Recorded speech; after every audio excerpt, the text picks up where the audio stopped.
Everyone knows that Chen Yuechuan has an inseparable sister, Chen Miu, though not related by blood, they were closer than many real siblings. On the day of our wedding, Chen Miu did everything she could to stop it, claiming that only one of us could live. Chen Yuechuan didn't care. He locked her at home and insisted on going through with the wedding. It wasn't until she cut her wrists and bled to death that he finally panicked. Since then, he retreated to the mountains. Living by Chen Miu's grave for a lifetime, he abandoned our marital bond, demanding that I kneel before Chen Miu and repent in a low voice. Even my child was not spared. He watched indifferently as I miscarried and was rushed to the emergency room. He said, "An eye for an eye. This is just the beginning." Unwilling to endure further humiliation, I chose to jump from a building. Before dying, I saw Chen Yuechuan standing in the street, smiling with relief, murmuring, "Sister. The one who killed you has finally gotten her comeuppance." When I opened my eyes again, I was back to the day of our wedding. This time, I would not choose him. "Brother, please don't marry her." "What are you talking about? Today is supposed to be a joyful day for me." "Stop your nonsense or I'll lock you at home." Chen Yuechuan's angry roar woke me up, and I suddenly looked up, in the familiar environment, with the familiar voice. I looked down at my white wedding dress, feeling somewhat dazed. Yes, I had been reborn at the most unforgettable moment in my memory. In my previous life, I was ecstatic, unable to contain my excitement about marrying the love of my life, but now, facing it all over again, I was trembling with fear. I would never forget the indifference in Chen Yuechuan's eyes as he looked at me, nor the uncontrollable joy he showed just before I died. Now it seems, he had not fully chosen me. While blaming Chen Miu, there was also pain and struggle in his eyes. Perhaps even he hadn't realized, his relationship with Chen Miu had crossed the boundaries of ordinary siblings, gradually succumbing to affection and tenderness, until Chen Miu's suicide made him fully aware, and he shifted all the blame onto me. While he comfortably basked in the sympathy of others, he loudly condemned me to the world, blaming me for Chen Miu's death. If it weren't for me, why would Chen Miu have died? Why would he end up guarding her grave for life? I was pelted with rotten eggs and spoiled vegetables by people who detested me, and even verbally abused. I took a deep breath, suppressing the complex emotions inside. This time, I would not stand for it. "Chen Yuechuan, if you really intend to marry, then don't expect to see me again." A piercing scream pulled my thoughts from the past. I got up, opened the door, and saw Chen Yuechuan coming towards me. Angry, I quickly grabbed him. "Your sister is still young, don't be harsh with her." Chen Yuechuan was about to complain to me when his expression suddenly froze, staring at me, unable to react. It was well known that I disliked Chen Miu, and he had even prepared how to appease me, but he never expected to hear such words from me. Immediately, his eyes filled with uncontrollable anger. "But she spoke about you like that, about my future wife. How can I not care about this?" I asked, shaking my head nonchalantly. "She is your sister, after all. If things get too tense between you, how will you get along in the future?" Seeing his furrowed brow, I shook my head with a smile, took his arm, and spoke gently. "Don't worry, I'm not going to hold a grudge against her. We need to think of the bigger picture. She's your most important family member. Without her, the wedding wouldn't be complete. Do you want me to live with regret during the most important moment of my life?" Hearing this, Chen Yuechuan's expression gradually softened, replaced by a look of emotion and relief. He smiled faintly, indulgently reaching out to stroke my head. "Having you as my wife is the greatest fortune of my life." Chen Yuechuan's parents, standing nearby, nodded almost imperceptibly, very pleased with my response. In the distance, Chen Mia's hysterical screams continued. Chen Yuechuan quickly turned and walked towards her. I watched his departing figure until he crouched beside Chen Miu and affectionately embraced her. Chen Mia's expression shifted from anger to joy, and finally to intense pride. She glanced at me provocatively without leaving any traces. In a past life, I was unaware of the true nature of their relationship, assuming they were just unusually close siblings. Now, it was clear that their interactions were disturbingly abnormal at all times, but they didn't know, or even thought it was normal. Facing Chen Mia's gaze, I suddenly burst out laughing. "This time, I won't stop you. I'm curious to see how things will unfold."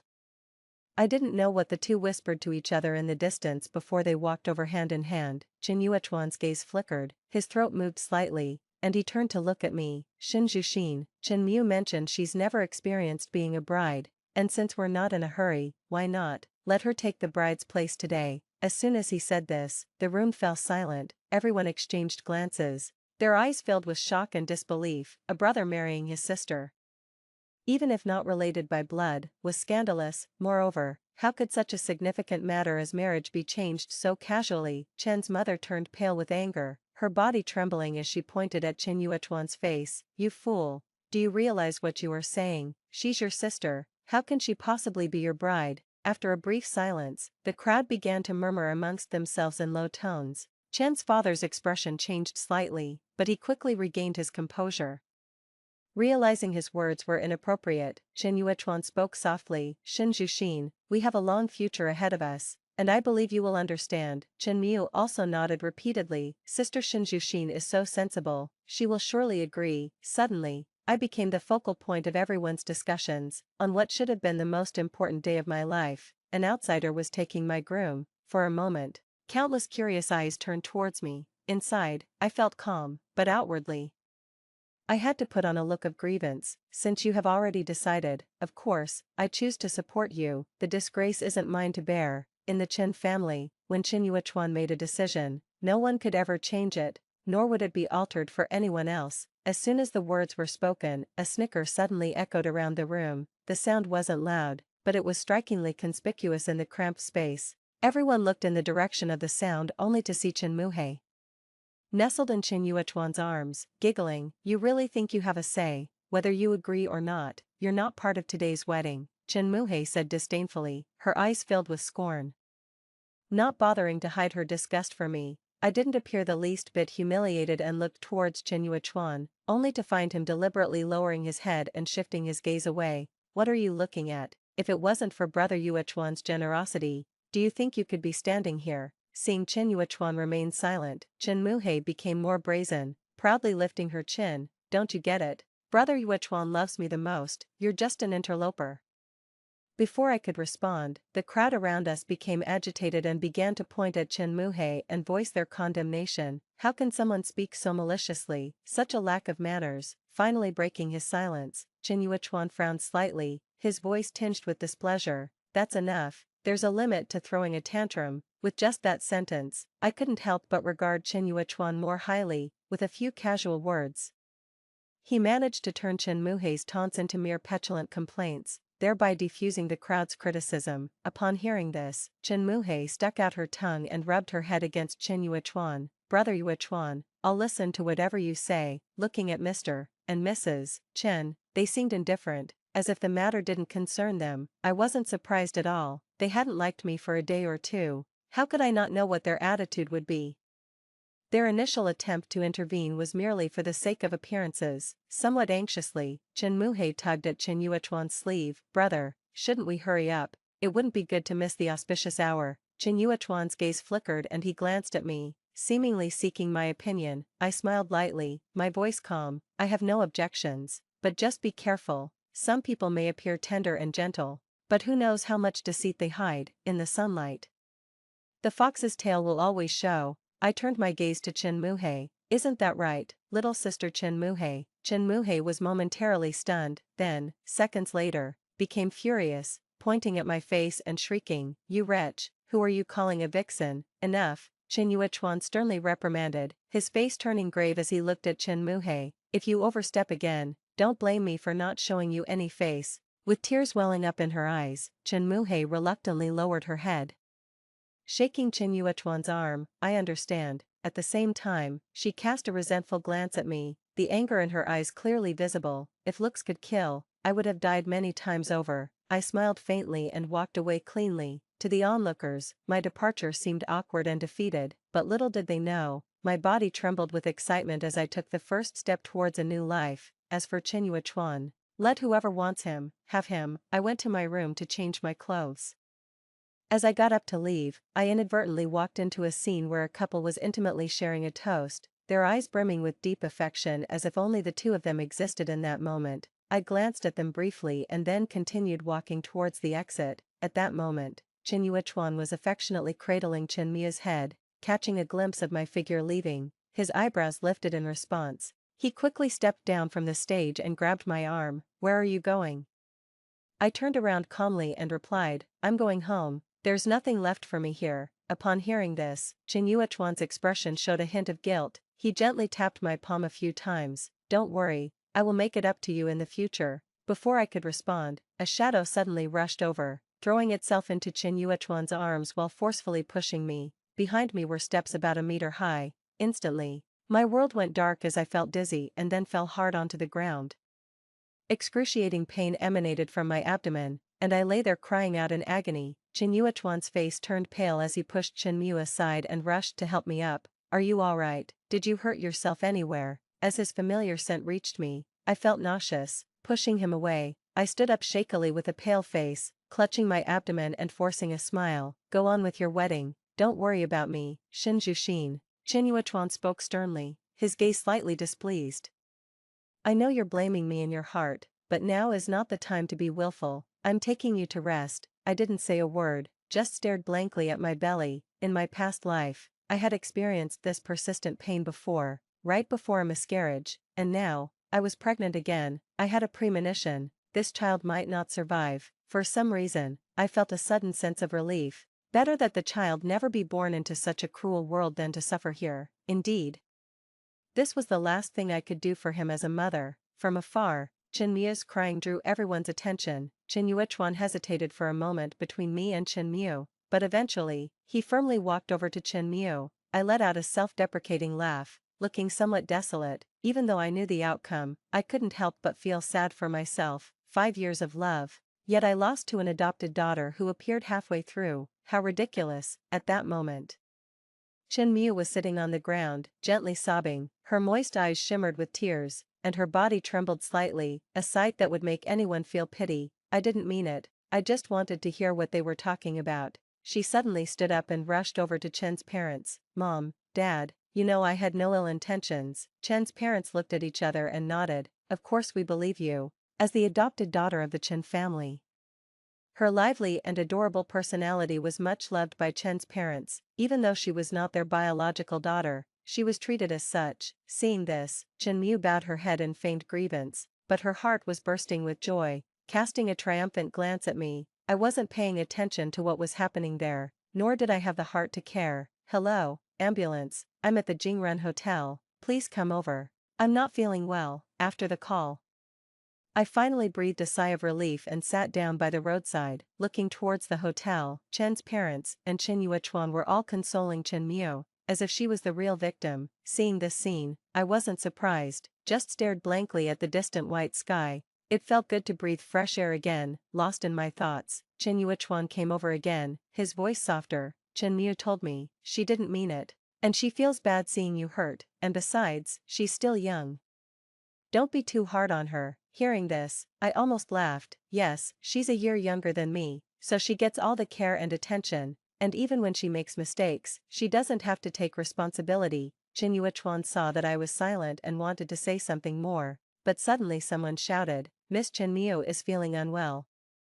And he immediately turned his head and rushed towards her. Just then, the ambulance arrived. My eyes brightened, and I staggered towards the ambulance. The pain in my lower abdomen was getting worse, and I didn't know how much longer I could endure. "Who called the ambulance?" The nurse stepped out of the vehicle. Looking around, I spoke out loud, "It's me, I'm bleedy." Before I could finish, Mrs. Chen suddenly rushed over and forcefully pushed me aside, exclaiming, "Here.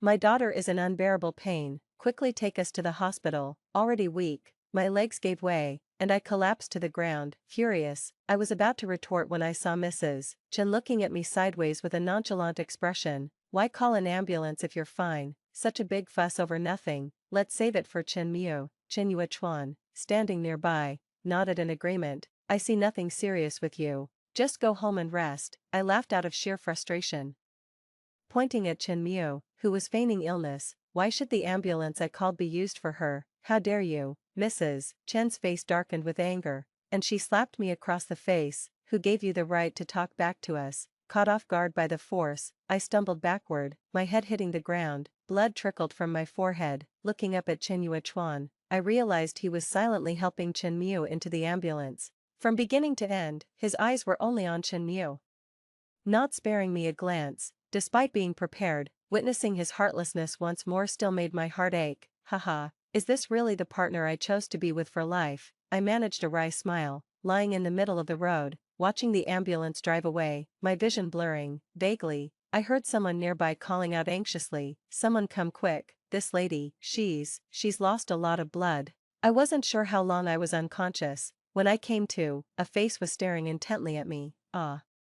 I jumped, instinctively pulling back. That face, so familiar, Lu Huiqiu, once the most fervent admirer who had covered the sports field with roses to confess his love for me. Sadly, I had chosen Qin Yuechuan instead, and Lu faded from my memory, yet, here he was, unexpectedly before me. "Don't move, you're still very weak." Lu Huiqiu's eyes flashed with panic, quickly replaced by concern as he steadied my shoulders. "How are you here?" My surprise overshadowed the physical pain. In my memory, he had moved far away for work after graduation. It made no sense for him to be here. As he was about to speak, hurried footsteps sounded from behind. "Is Shinju Shin here?" It was Qin Yuechuan's voice, tinged with urgency. The door burst open, and seeing me, Qin Yuechuan's face lit up. "Shinju Shin, you are really here." Lu Huiqiu's expression turned cold. He stood up and without a word, punched Qin Yuechuan in the face. Bang. Caught off guard, Qin Yuechuan stumbled back out of the room. "How dare you show your face here? I trusted you with Shinju Shin, and this is how you treat her, you beast. I'd be doing a public service by killing you today." Immediately, I heard Qin Yuechuan's furious roar from the hallway. "Lu Huiqiu, what the hell are you doing here? What business is it of yours? As her friend, it's my duty to stand up for her." I turned on my phone, only to find it flooded with advertisements, all about one thing. The Qin siblings, Qin Yuechuan and Qin Miu, tied the knot, and it turns out they are not related by blood. A match made in heaven, a handsome man and a beautiful woman. Their wedding was a grand affair. I chuckled and turned off my phone, as expected, given how much Chen's parents disliked me. If it weren't for Chen Mia's unexpected suicide in my previous life, I would never have had the chance to be a bride. The noise of fighting outside grew louder. I tried to intervene, but was interrupted by a violent fit of coughing. "Shinju Shin." Lu Huiqiu was the first to hear me, rushing over and grabbing my hand. "Are you alright?" Soon after, Qin Miu came over in a disheveled state, his gaze fixed on Lu Huiqiu's firm grip on my hand, his face darkening instantly. "Let go of her, she's my wife," he demanded. Lu Huiqiu, chin up, unafraid of his glare, retorted, "You don't deserve to be her husband." Hearing this, Qin Yuechuan scoffed, looking at me. "Tell our old friend here, who is your husband?" With a steady gaze, I responded, "I have no husband." At this, Qin Yuechuan's smile faltered, his eyebrows knitting together. "We've had our wedding. All that's left is the marriage certificate. Could there be anyone else but me? Are you sure?" I suddenly raised my voice. "Your bride, is she me?" Qin Yuechuan's expression turned ugly. He stammered for a while. "I didn't know about these things at first. My intention was just to make Qin Miu happy." He held my hand, earnestly saying, "I can give you everything you want." I lightly toyed with the pristine bedsheet, looking at him with a half-smile. "Are you sure you can make Qin Miu give up everything for me?" I clearly saw a moment of hesitation and evasion in Qin Yuechuan's eyes. After all, we just got married. If we declare now that everything was fake, it would cause significant damage to the Qin family's reputation, and with the recent hype over our wedding, the stocks have soared. Just get through this period, and the position of Mrs. Chen will still be yours." He continued his relentless babble, unaware of Lu Huiqiu's increasingly darkening expression. "Get the hell out." Lu Huiqiu, eyes reddening, roared as he grabbed Qin Yuechuan's collar. "After all is said and done, you still care about that little mistress of yours. To mess with Shinju Shin, you'll have to step over my dead body." Qin Yuechuan's face darkened. He grabbed Lu Huiqiu by the throat, a hint of disdain flashing in his eyes. "You were never my equal, and you still aren't." I cooled down, shouting, "Enough, let go." Both men obediently released their grips. Suddenly, Qin Yuechuan received a call from Qin Miu. Hesitating for a moment, he chose to answer it on the spot. Immediately, a whiny, saccharine voice echoed through the room. "Brother Qin Yuechuan, where are you? I feel so miserable." Qin Yuechuan's face softened. He cooed, "Behave, sister, I'll get you some food." "I'll be right back." Lu Huiqiu looked at Qin Yuechuan with a mocking, disdainful glance, scoffing, "Go attend to your little mistress before she starts crying." Qin Yuechuan's expression chilled. "That's my sister. Watch your words or I won't be polite." With that, he looked at me, walking backwards as he left. "I'll be back soon. You rest well and think about what I said." Also, his gaze lingered on Lu Huiqiu for a second, his voice cold. "Remember whose child you are carrying." I don't want to see irrelevant people around here anymore. Hearing his undisguised threat, my expression didn't change much. After all, the child was no longer there. Those words were pointless. After Chen Yuechuan left, Lu Huaiqiu remained silent for a long time before he slowly spoke. It seems he doesn't know about your miscarriage. I nodded slightly, looked up at him, and said, "Thank you for saving me." "It's nothing. It's what I should do." Lu Huaiqiu seemed somewhat distracted as he responded, "You seem like you have something to say." Not at all." Lu Huaiqiu quickly shook his head, watching Lu Huaiqiu's demeanor. I suddenly found it somewhat amusing. "Actually, you're really bad at hiding your feelings. I do have something I want to say." He glanced at me, but quickly averted his gaze when our eyes met. "Chen Yuechuan treats you like that, even bluntly saying he's just playing with you. You're such a good girl. How can you let someone like him tarnish you?" He practically gritted his teeth as he spoke the last sentence. I looked up at him and said, "So you're saying I should choose you, right?" As soon as the words left my mouth, Lu Huaiqiu's face turned visibly red. "Yes." He suddenly clenched his teeth, his expression resolute as he looked at me. "If Chen Yuechuan were good to you, I'd accept my defeat gracefully, without regrets, but he doesn't see you at all, so, can I have another chance to pursue you?" Seeing his anxious and hopeful eyes, I was momentarily lost in thought. His love for me. I only realized its depth when I was on the brink of death, in a past life. I was cruelly forced to kneel at Chen Miu's grave. It was Lu Huaiqiu who forcefully pulled me away, ignoring the swirling rumors and slander. After my death, he inflicted a severe injury on Chen Yuechuan and finally committed suicide by cutting his wrists, dying beside me. I can never forget the look of despair in his eyes when he saw me die. At that thought, my heart ached, and I nodded heavily. Lu Huaiqiu suddenly clenched his hands tightly, his eyes reddening with emotion.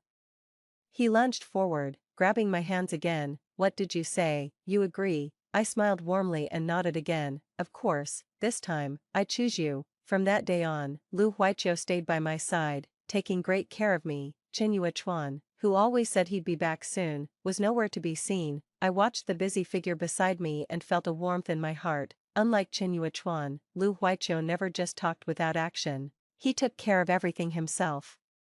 And even when he didn't understand something, he would humbly ask the nurses. Occasionally, I would tease him, saying he didn't act like a wealthy heir at all. More than once, I asked myself why I had originally chosen Chen Yuechuan over Lu Huaiqiu. Looking back, the brave decision I once made was terribly wrong. 3 days later, Lu Huaiqiu brought me news. Chen Miu was pregnant. Although the Chen family kept it under wraps, Lu Huaiqiu's resources still made it possible to find out. "This damn beast, he already had you and still messed around everywhere," Lu Huaiqiu said angrily, pulling at his hair. I listened in silence, saying nothing. Honestly, I felt calmer than I expected. Perhaps, having been reborn, I had already seen the darkness and coldness in Chen Yuechuan's heart, so nothing he did could surprise me anymore. Still, I hadn't expected that they had been involved for quite some time already. What was I to him then, and why hold such a grand wedding to marry me? I couldn't quite understand and shook my head slightly, but saw Lu Huaiqiu sitting in the chair, visibly annoyed. I couldn't help but find it amusing and looked up at him. "Why are you so angry?" Lu Huaiqiu's face reddened. "Because he disrespected you." I smiled, beckoned him with my finger. "Come here." Lu Huaiqiu was momentarily stunned but obediently leaned forward. If others saw this scene, they would probably be shocked. The sole heir of the prestigious Lu family, a wealthy young master, was being completely submissive in front of a woman, even showing a pleasing expression. As I met his puzzled gaze, I whispered in his ear, "Just respect me from now on." Lu Huaiqiu's body shook violently, and he stared at me in shock as a blush crept over his cheeks. You agree to be with me." His voice was distorted with excitement, and his eyes were bloodshot. I smiled and brushed the hair from my forehead. "I didn't say that yet, let's see how you do." He didn't say anything but hugged me tightly. "Thank you," I smiled back, extending my arms, "and thank you for not despising me." A week later, I was discharged from the hospital, leaving with Lu Huaiqiu by my side. Unexpectedly, at the entrance, we ran into Chen Yuechuan coming our way. I glanced briefly at Chen Miu, who was clinging intimately to him, and quickly looked away. Only then did Chen Yuechuan notice me, his face stiffening as he instinctively tried to pull Chen Miu away from him. But she clung tightly to his arm, refusing to let go. "Shinjuxin, I came to see you." I looked straight ahead, ignoring him. I can't afford the concern of the young master of the Chen family. Hearing my sarcastic tone, Chen Yuechuan frowned. Are you still mad at me? I smiled. How dare I, sir, especially since you are about to be a father. If I'm not mistaken, you must be here for her checkup, I said, glancing at Chen Mu's stomach. At these words, Chen Yuechuan's face changed drastically, and he stared at me. You know. I didn't respond but turned to Lu Huiqiu. Let's go. Wait, Chen Yuechuan panicked, pushing Lu Huiqiu aside. Don't touch my wife. Then he looked at Chen Mu. You go inside first. I have something to handle. I'll join you in a bit. I don't want to. Chen Mu pouted, shaking her head dissatisfiedly. Why bother talking to this old woman? Now she knows. So what? My baby is a million times better than hers. Chen Yuechuan's expression turned cold, and he snapped, I told you to go back. Can't you understand? Startled, Chen Miu could only purse her lips and walk inside with a look of resentment. Shinju Xin, Chen Yuechuan quickly walked over, blocking my way. Listen to me. I was momentarily blinded by folly. That's why I made a mistake, but I made her take medicine right away. Who knew she didn't take it? His face full of agony. Only the child in your stomach is truly mine, Chen Yuechuan's. I don't care about the others. Oh, I raised an eyebrow. I don't care. So why did you rush to the hospital 3 times in just 1 week? Chen Yuechuan's face turned sour, his expression drooping as he struggled to explain himself. Enough. Don't come looking for me anymore. Just go and live a good life with your little sister and lover. I waved my hand dismissively and walked away again, as we brushed past each other. Chen Yuechuan suddenly growled, Shinju Xin. Even if you really don't love me anymore, at least care about your mother. She's getting old and it's hard for her to get around. I stiffened and turned to glare at Chen Yuechuan angrily. In my past life, he used my mother to blackmail me, making it impossible for me to leave. And now, he was trying to use the same tactic. Chen Yuechuan's expression calmed as he gently lifted my chin. Come back to me, will you? This time, I'll treat you right. Treat our child right. A few seconds later, I smiled sweetly. Okay, I agree. Hearing this, Chen Yuechuan looked triumphantly at Lu Huiqiu and said, You've lost again this time. Lu Huiqiu just shook his head with a smile, not saying a word, and quietly stepped back to leave. Of course, he wasn't upset because we had already arranged for someone to take my mother away. Chen Yuechuan smiled slightly and extended his hand. Let's go. Obediently, I took his hand. I'll listen to you. And so, I returned to the Chen family once again. This time was different. Officially, Chen Miu was still the lady of the house, and I was merely relegated to a secluded side room, cut off from the world. He always bent down to cradle my face, gently saying, Just wait a little longer. It will all be over soon, and my behavior increasingly pleased him. No complaints, no fuss, as if I truly had returned to his side, but I knew this was just the beginning. Some were more impatient than I. Finally, after another one of Chen Yuechuan's visits, Chen Miu kicked the door open. Oh, the old woman is really delighting in secret here. Chen Miu crossed her arms and looked at me with a mocking expression. How does it feel to be the other woman? What do you think? If I call the reporters over now, would Chen Yuechuan kick you out to save the family's face? I frowned and looked at Chen Miu coldly. Viper-hearted describes you perfectly. Chen Miu covered her mouth and giggled. Thank you for the compliment, but this should be our last meeting. You can't beat me, old woman. As her words fell, suddenly the roaring sounds of many cars approached. Before I could get up, numerous reporters burst through the door, swarming inside. Miss, someone claims you are the young master of the Chen family's mistress. Is this true? Why did you choose to be the other woman after the young master of the Chen family's wedding? Does your conscience not hurt? I remained calm, watching everything unfold with a detached gaze. I didn't respond to any of the questions. It was clear that all of this was meticulously orchestrated by Chen Mush. Whatever I said would be pointless. Within 5 minutes, Chen Yuechuan hurried over, his face shadowed with an uncontrollable gloom. Good day, young Master Chen, may I ask? Immediately, all the reporters shifted their focus and swarmed around Chen Yuechuan,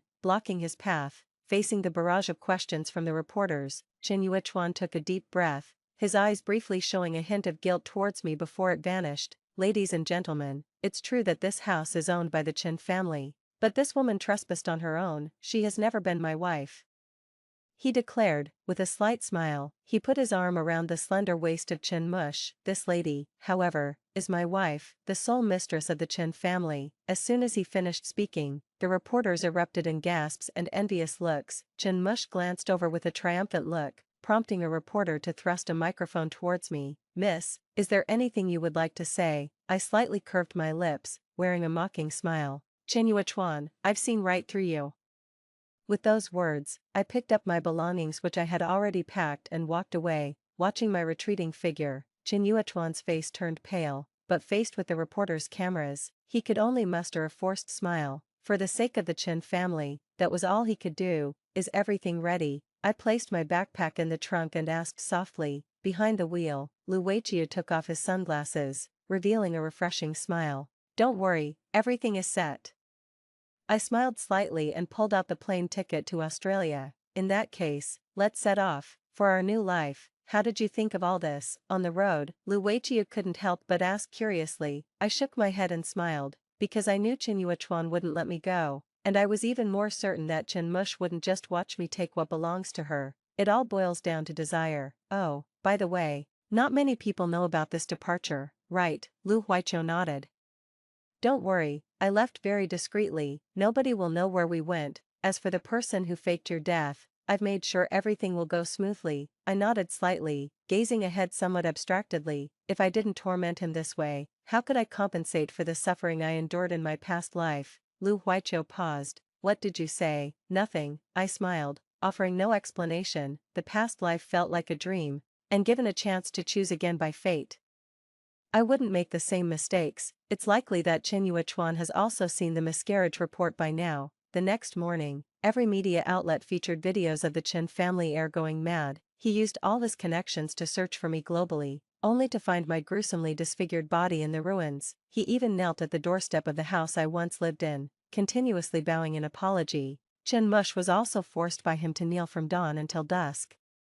When Chuan's parents tried to take Chen Mush away, he stabbed them severely, and they were admitted into the ICU. 3 days later, Chen Mush, driven mad by torture, smashed her head against a rock and died instantly. Chuan was sentenced to life imprisonment for intentional homicide, doomed to spend his life behind bars. Seeing the news, I just smiled faintly, unconcerned. From now on, I must put myself first. Story 2, After my tragic death. My utterly despised son risked his life to avenge me. My husband, who had lived a carefree life indulging in pleasures, succeeded in bringing down the rival corporation. He then committed suicide while clutching my urn. My spirit, floating in the air, spun in disbelief. When I opened my eyes again, I found myself scolding my son for only achieving second place in his grade, while simultaneously smashing my husband's collection of luxury watches. Let's pause the malevolent act. I need to switch roles. The floor was littered with broken watch faces and torn exam papers. With the trembling butler and servants standing by, I silently placed the last watch back in its place, changing my grip on my son from a pinch to a gentle stroke. Jiang Qizhao took a step back, avoiding my hand. His delicate yet youthful face showed a hint of coldness. He stooped to pick up pieces of the torn exam paper, clutching them in his hand before silently turning to leave. I stared at his retreating figure for a few seconds, then raised my voice. "Jiang Qizhao." He paused on the steps but did not turn around. "There's a parent-teacher meeting tomorrow, right? I happen to be free. I'll attend," I said. "No need." Jiang Qizhao refused without hesitation and continued upstairs. The words stuck in my throat, and I sighed internally, scanning the chaotic scene before ordering someone to clean it up. Then, I made a phone call. After a long wait, the call was answered leisurely, with a noisy background. "What is it?" The man's voice was casual, with a playful lilt, humming a tune, epitomizing a carefree playboy. Yet, it was he who, after my death, abandoned all his amusements and insanely drove my stepmother's family corporation to bankruptcy and ruin. My thoughts drifted back to the scene I witnessed as a mere spirit. My typically flirtatious and lazy husband, Jiang Ji, had red-rimmed eyes and bloodless lips. Devoid of his usual frivolity, he decisively made everyone who had wronged me pay a painful price. I could understand these actions. After all, no matter how strained our relationships were, I was still the lady of the Jiang family, representing their honor. But there was really no need for Jiang Ji to die for me, after avenging me. He stood by the seaside where we had our wedding, holding my urn. He stood there for hours as the wind erased his usual dignified demeanor, leaving him desolate. At that moment, my spirit floated nearby, scoffing, thinking, now he finally shows some conscience after his days of drinking and flirting. Then, under my astonished gaze, he walked step by step into the deep sea with my urn in his arms, without looking back, lonely and resolute, until the waves surged and swallowed him, leaving no trace behind. Only my trembling spirit remained. This foolishly sentimental president, polluting the waters, would surely look horrendous when his body surfaced. By the quiet seaside at night, my lonely spirit seemed trapped in place, feeling as if a salty, damp breeze had swept over, disheveling my hair and unsettling my heart. Upon opening my eyes again, I was back to the time when I reigned supreme in the Jiang household. I clutched my phone, pressing it to my ear, listening to Jiangji's indifferent voice. "Do you want money, or what?" I pursed my lips. "I smashed your watches." Jiangji just acknowledged with an "oh," seemingly unconcerned. "Okay, then I'll hang up." Before he could hang up, I quickly blurted out, "Where are you?" On the other end, there was a pause, and after a moment, all the background noise and music ceased, leaving a silence so deep that one could hear a pin drop. "Why, are you thinking of getting a divorce?" Zhang's initially lazy tone suddenly turned chilly. "If you get divorced, where will you go?" "Back to the Ji family." "Do you think they'll treat you well?" "Did you have another fight with Aizhao?" "Don't forget, you still have my investment in your studio." "Darling, shut up now." And I can pretend I didn't hear anything. I was quite shocked as Jiang rattled off this string of remarks. I really didn't know how he could jump from my asking his location to talking about divorce. But I knew he was always like this. Beneath his privileged exterior was a condescending indifference. He could speak touching love words emotionlessly with his affectionate peach blossom eyes, and just as easily discard past lovers, playing through the human world, passing unscathed even amidst a cluster of flowers. And I've never been one to have a good temper. As others in our circle would put it, I'm a domineering tigress, wreaking havoc, especially after I fell ill. I became even more of a torment. Otherwise, I wouldn't have caused such unrest in the Jiang family in my previous life. My good temper just now was due to being moved by their actions after my death, which made me want to start over and treat them more gently this time around. But it seemed that no one appreciated that. "Fine, let's divorce now. Take your son and get out," I said with a cold laugh, intentionally being contradictory. As soon as the words left my mouth, I locked eyes with Jiang Qizhao, who was coming downstairs with books in hand. His dark eyes betrayed no emotion. He looks half like his father and half like me, but his personality resembles neither of us. I wanted to see their reaction to the mention of divorce. 3. "Do you want to divorce?" Jiang Qizhao stood not far from me, his tone calm. He seemed mature for his age, but children who grow up without parental love do tend to mature earlier. I watched for any change in Jiang Qizhao's expression, subtly raising an eyebrow. "Your father doesn't love me, and your affection for me is even less than that for your tutor. What reason do I have to stay with the Jiang family?" "No." His expression didn't change much, but his words hesitated for a moment. After a long pause, Jiang Qizhao spoke softly. "My dad won't agree." "That's not up to him," I replied. The living room fell silent for a while. "Is this because I won't let you attend the parent-teacher conference, so you want a divorce?" Jiang Qizhao suddenly said. I was stunned. Like father, like son, both have such peculiar ways of thinking. Jiang Qizhao looked down, as if making up his mind. "You can attend if you want me." I suddenly understood why Jiang Qizhao reacted this way. He probably thought I would embarrass him at the parent-teacher conference and didn't really want me to attend, but he wanted even less for me to divorce Jiangji. My heart sank. "Mom just wants to know how you're doing in school lately." After a long silence, I softened my voice, taking a step towards Jiang Qizhao. His lips parted, as if he wanted to say something, but just then, the villa's main door opened. Jiang Qizhao and I turned to look as Jiangji's tall figure stood framed against the backlight. As Jiangji walked in from the doorway, the kiss marks on his neck became increasingly visible.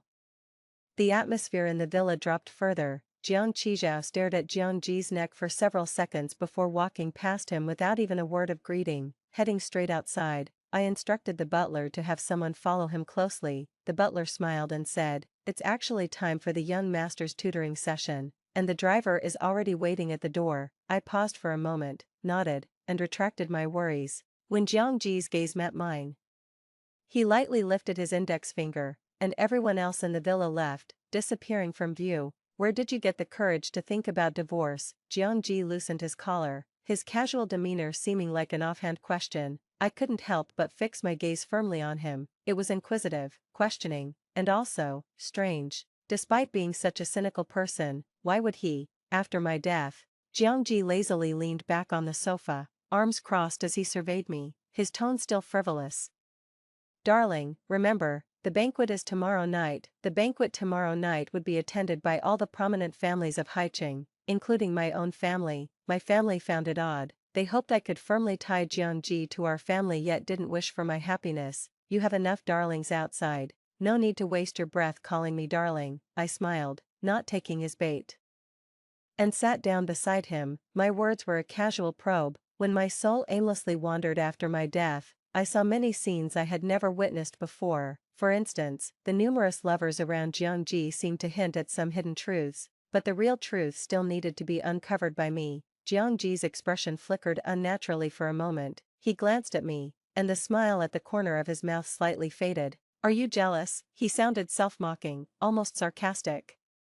His fingertips lightly tapping on his thigh. I casually placed my hand on his thigh too. The man beside me immediately stiffened. Jiangji, husband. I provocatively curled my lips, even though the home flower isn't as fragrant as the wild ones. But, Jiangji almost scrambled to his feet. He took a deep breath and looked down at me. Ji, have you lost your mind? Jiangji's ears turned red. But how could someone so seasoned in the ways of love be so easily embarrassed? I smirked.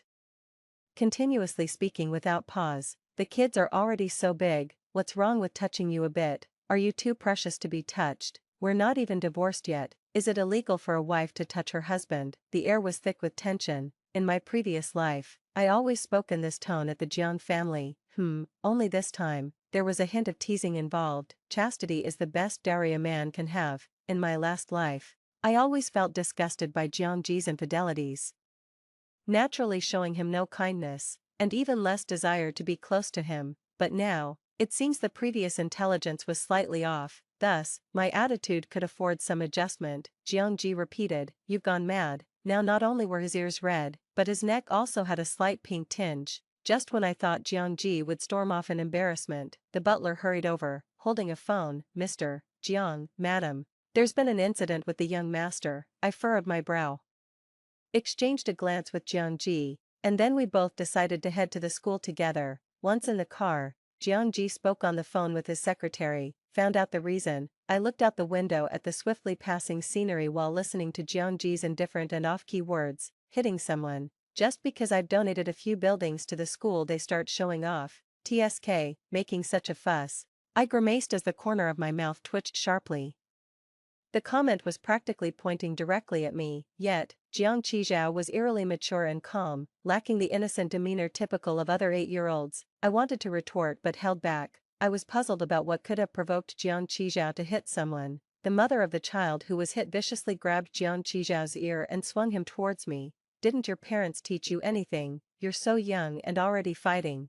After she spoke, she seemed unsatisfied and slapped Jiang Qizhao across the face, the sound crisp and clear. I had just stepped into the principal's office when I witnessed this scene and heard her words. The next second, our eyes met. Then, in another second, I strode forward and swiftly slapped her twice. She was so shocked that she forgot to retaliate. If it's Jiang Qizhao's fault, we'll find a way to apologize and resolve the issue, but regardless, as an adult, you shouldn't be hitting a child directly. I spoke without hesitation, ignoring the astonished looks from the principal and teachers in the office. Moreover, from what I had just overheard in Jiang Qizhao's phone conversation, it was the other child who had insulted him first. Jiang Qizhao stood in front of the woman as she tried to retaliate, coldly calling out, Jiang Qizhao. Jiang Qizhao's lips were tightly sealed, and after a long while, he said, he told me my parents never attend parent-teacher meetings because my dad has a new wife and my mom is crazy. He also said that those who are good at math don't live long,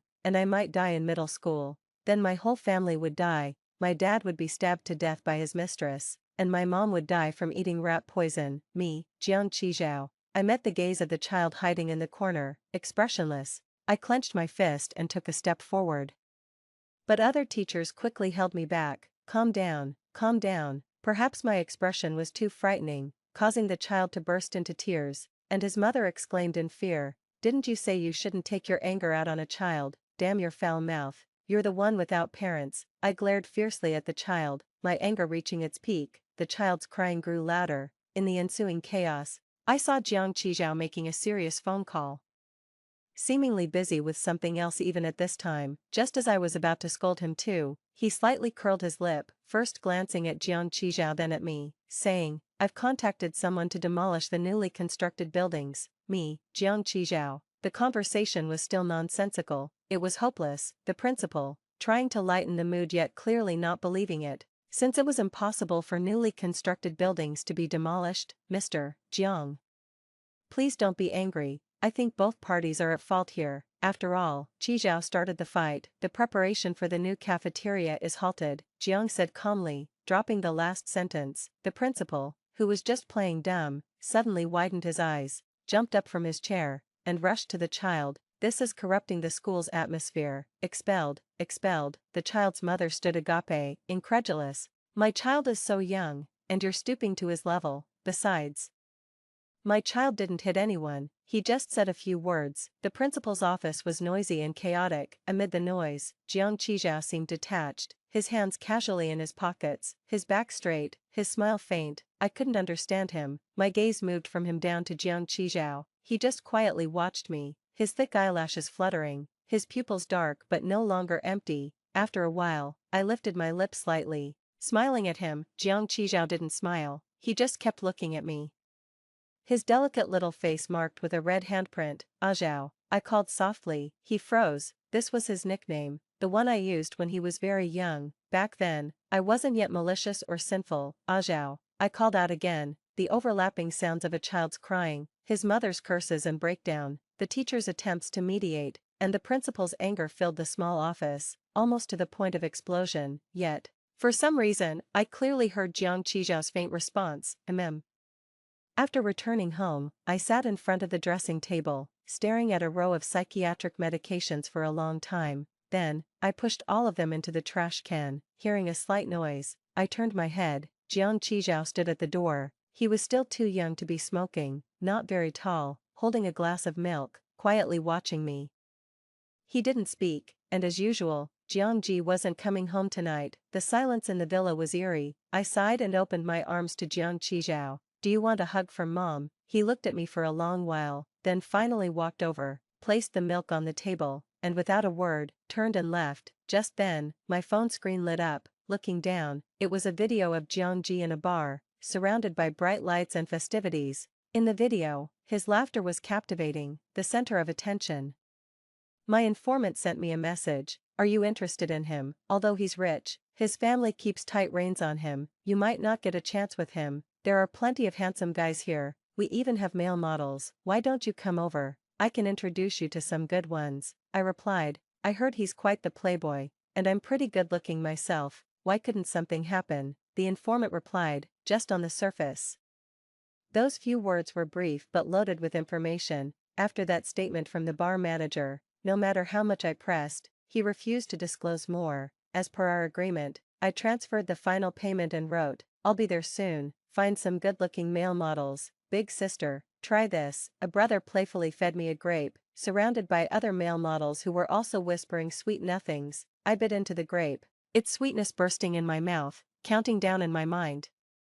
3, 2, 1. I looked up, locking eyes with Jiang Ji, who walked out from a second-floor VIP box, his peach blossom eyes slightly cool. He was followed by a laughing group. Upon seeing me, their expressions changed instantly, and the noise around them quieted. One of the male models next to me leaned close, whispering sweet nothings in my ear. I kept my gaze on Jiang Ji, even waving at him with a smile. Jiang Ji strode over with long steps, stopping in front of me. "Ji." His smile was faint, his voice even fainter. "Hi, hubby," I casually said. At that, the male models around me immediately showed shocked expressions, stumbling over their words. "Mr. Jiang, Mrs. Jiang." Jiang Ji was a major shareholder of the bar and a frequent visitor, almost universally recognized there. I stood up, straightening his collar. "Husband, what a coincidence to run into you here. What are you doing following me here?" Seeing my nonchalant attitude, Jiang's slender fingers gripped my wrist tightly. I chuckled lightly. "Isn't it obvious? Just teasing you. Are you really considering a divorce?" Jiang looked down at me, his eyes questioning. "What? How did we end up on the topic of divorce again? What is he thinking?" But I decided to go along with it. "You don't love me, and neither does our son. I might as well set you both free sooner rather than later." As I spoke, I held Jiang tightly, watching his expression closely. He paused for a moment. Do you need me to love you? His tone was very calm like a stagnant pond. Gone was his usual cynicism and frivolity. I suddenly realized that in fact, Jiang was still like his old self, showing another side of him. The Jiang before me now gave me the feeling of the time he stood by the seaside holding my urn in his previous life, a calmness that bordered on utter despair. Looking into his amber eyes, I said earnestly, pausing at each word, I do. After that, without waiting for his response, I yanked his hand and pulled him outside. The bar manager watched us, dumbfounded. As we walked, I called back to the manager, charge all my expenses to Mr. Jiang's account. Jiang let me lead him without resisting. I dragged him to my car and pushed him in. Sitting on his lap, I fiercely grabbed his chin. I hate dishonest men. Tell me, have you touched anyone else? Jiang looked stunned. Silence filled the car for a long time. The air thick with the lingering smell of smoke and alcohol from us. It wasn't pleasant. I lowered my eyelids, let go of him, and rolled down the car window. No, he said, then why do you frequent bars and let rumors spread? I seized the opportunity to press him. It's none of your business. He slightly lifted his chin, his gaze on me, but his emotions were indiscernible. I grabbed his neck with both hands and bit his lower lip hard. I am your spouse. Do you know what that means? Jiang's lips were tight, and he remained silent. I laughed out of frustration. You don't know, do you? Then let's get a divorce. After tomorrow, I will have someone draft the divorce papers. Surprisingly, he agreed to the divorce. After he spoke, I froze. Although my mind was a mess, my pride made me respond, fine. I got off his lap, but his slender fingers instinctively gripped the root of my thigh. I didn't move. He let go and said, I'll call the driver. When I returned home, the medicine I had thrown into the trash from my makeup table was replaced with new ones, neatly arranged on the table. Jiang stood at the doorway, his silhouette shadowed, holding a book. He paused, then said, the doctor said you can't skip your medication. I was momentarily dazed. In my past life, my bipolar disorder was severe. I couldn't skip medication for even a day, but after being reborn, I didn't feel the constant pain and madness of my previous life. I lowered my eyelids, my gaze drifting over the medication I had taken countless times before. Zhao, I'm sorry. My voice was hoarse. Jiang's figure noticeably stiffened. He seemed a bit lost and helpless. I have always failed in my duties as a mother. When I became a spirit, I watched my son Jiang Qizhao desperately trying to win over my stepsister by pretending to be obedient and sweet-talking her. He almost fell victim to my power-hungry sister, who nearly got rid of this child left behind by his sister and Jiang Ji. At that time, I cried and begged Jiang Qizhao to forget about me and not seek revenge for such an incompetent mother like me, but he couldn't hear me. Now, I can finally tell him in person, I'm sorry, Jiang Qizhao. Jiang Ji's voice came from not far away, casual yet oppressive. Jiang Qizhao did not move. Have you finished your homework? Jiang Ji approached, eyes lowered. Mind your own business. I stood up, took Jiang Qizhao's hand, and pulled him behind me. Jiang Ji was taken aback by my retort, but he quickly returned to his usual indifferent self. He told me, the Ji family will be attending tomorrow's banquet. I instinctively withdrew my hand, but Jiang Qizhao held it firmly. In my past life, it was the Ji family that caused my death. Despite sharing the same surname and bloodline, seeing my expression, he paused for a moment, then asked, are you going? I grimly smiled, yes. To see those people, those who couldn't stand to see me succeed. My thoughts drifted back to a long time ago, to my previous life. Jiang Ji and I were forced to marry without any love between us, and every day was filled with hatred. In the midst of that hatred, some feelings developed. Jiang Qizhao was conceived under those circumstances. My family feared that if I had a son, my status in the Jiang family would rise significantly. My brother and sister would often whisper in my ear about Jiang Ji's frivolity and infidelity. I didn't believe them, but later, the Ji family secretly drugged me with psychotropic substances, turning me from a normal person into someone with a mental illness, irritable and prone to anger, yet also fearful and depressed. It was only after I died and followed Jiang Ji as a spirit that I saw him avenge me and watched him change into someone unrecognizable. The next day, the banquet arrived as scheduled. I wore an ivory mermaid dress, arm in arm with Jiang Ji, under the watchful eyes of the other guests in the hall. Sister, a cheerful voice called out as Ji Rulin approached me in her little heels. When we were face to face, she smiled at Jiang Ji. Brother-in-law, I smiled back and asked her, how are mom and brother? Mom wasn't feeling well, so she didn't come, she's at home taking care of dad, Ji Rulin answered, avoiding mentioning Ji Hao, because I knew that Ji Hao was currently scheming to embarrass me at this banquet, aiming to ruin my reputation. At the critical moment, Ji Rulin would step forward to attract Jiangji's attention, even though everyone knew that Jiangji and I had a rocky marriage. They were also aware that my mental state had been significantly manipulated by their design, yet, they still wouldn't let me be. They coveted the position of Mrs. Jiang, aiming to elevate Ji Rulin. I unconsciously tightened my grip on Jiangji's arm. Jiangji glanced down at me and after a long moment, he looked away and nodded slightly at Ji Rulin. Ji Rulin's smile grew even brighter. She eagerly said to me, "Even though mom didn't come, she prepared a beautiful dress for you.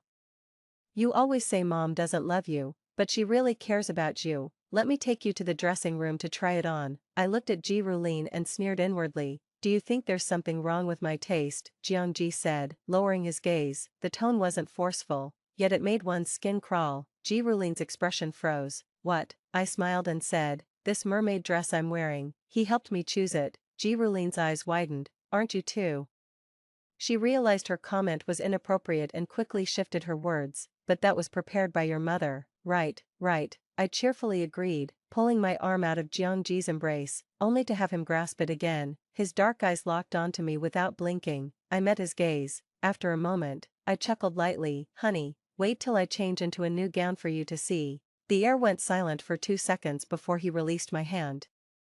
I followed Ji Rulin upstairs where she opened a lounge room and walked in, first handing me a glass of water, then opening a wardrobe, a white lawn dress. I stood there, my eyes fixated on the white dress. It was identical to the one my mother wore when she committed suicide. My stepmother moved in 3 years after my mother's death, when I was only 7. I don't remember much from my childhood, but the most vivid memory was waking up from a nap to find my mother lying silently beside me. She wore a pristine white dress and half a bottle of sleeping pills lay empty on the bedside table. She left no suicide note, and her behavior had been normal before her death, but every night after finishing a bedtime story, she would always add one line, "Zizi, mommy will always love you." So there was this layer too. In my previous life, the Ji family also plotted against me at this banquet by sending just an ordinary dress. It must be that things have been too calm at the Zhongs these days, and my stepmother couldn't keep her composure and wanted to stir up some disgust in me. Ji Rulin's words interrupted my whirlwind of thoughts, her eyes smiling. "Do you like it? This dress is quite expensive." This was the dress my father had given to my mother on the day he proposed to her. I reached out and clenched the white dress. "Why don't you try it on here, and I'll wait outside," she said, her steps light as she went out, thoughtfully closing the door behind her. I carefully felt the soft fabric of the dress in my hands. 10 seconds later, I closed the wardrobe and pushed open the decorative door designed to be hidden. This was something I had instructed to be made right after I came back to life, aligning with the timeline. The space behind the secret door was brightly lit, and as I stepped in, I could hear Ji Rulin humming happily through another door. I too smiled. Not until I had completely passed through the secret door and entered the hidden space did I see an unexpected person, Jiangji. He was dressed in a tailored silver-gray suit, lazily leaning on the sofa, his fingertips tapping sporadically on his thigh. He lifted his eyelids, saw me, and showed no surprise. Jiangji, I really didn't expect to see him here. How did he know I had a secret door built here? In my previous life, I fell into their trap and was later saved by Jiangji, but this life, I had already thought ahead and wouldn't fall into the same trap again, so how could he still know? However, Jiangji clearly didn't intend to explain. I pursed my lips, "Not calling me husband anymore," Jiangji teased. I choked a bit, then sat down on my own. A few minutes later, noises came from the room I was originally in. A gentle male voice faintly asked, "Xiaoji, are you alright?" Hearing this insincere voice made me feel sick. I took a deep breath, but then Jiangji grabbed my wrist and pulled me into his arms. I stiffened. "What are you do?" Before I could finish, his cool, dry palm covered my mouth. Lies, a warm breath grazed the back of my ear, sending a shiver down my spine. Next door, Ji Hao's voice changed from initial concern and confusion to cursing loudly. I forced myself to ignore Jiangji's actions and took out my phone to send a message to Ji Rulin from my other account. "They can go in now." Ji Rulin immediately replied, "Okay, you'll get your money after this is done." The previous messages were from her, saying she was afraid of being exposed standing by the door for too long and had left, asking me to monitor the room in her place. What she didn't know was that the owner of this trusted account was the very person she was desperately trying to harm. She also didn't realize that her beloved brother had already taken my place, locked up in the room. After sending the message, I turned around. Jiangji was standing close to me, calmly observing me. There was no surprise or confusion in his expression. After a minute of silence, the sounds of doors opening and closing came from next door, followed by Ji Hao's cursing and screaming.